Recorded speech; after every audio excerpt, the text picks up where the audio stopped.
باید پر بگیرم از بندم رهاساز تا از غم نمیرم. ما هنرمندان ایران نه نیازی به ساواما داریم نه نیازی به معلم اخلاق داریم. ما خودمون اگر زور بزنیم میدونیم که در کدوم راه و کدوم طریق قدم برمیداریم.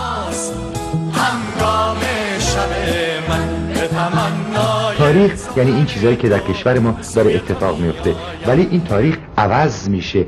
شرقی غمگین بازم خورشید در اومد، کبوتر آفتاب چون این چپیه من باش حرف نمیزنم، چون این راستیه من باش حرف نمیزنم. نزن همه با هم قهر بکنیم، با از فرو آب صحبت نمی کنیم، از حافظم حرف نزنیم، با زبان من فراموش میشیم. تو مثل کوه نوری نظر خورشیدمون بمیره.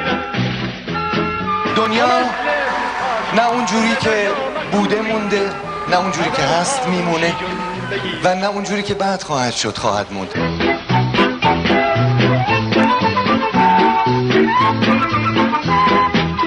من آرزو میکنم که یه روزی بمیرم برای یک مسئله مهم، برای فرهنگ، برای هنر، برای سیاست والا، برای واقعا یه چیزی، برای آزادی خواهی. سخته به ناچاری به دندون لب فشردن، سخته توی مردا. از ایران میخونم، از ایران صحبت میکنم، برای ایران قدم برمیدارم، با یاد ایران میخوابم و با یاد ایران بیدار میشم. اینا رو واقعا صمیمانه بهتون میگم، برای هیچ نیازی ندارم که دروغ بگم.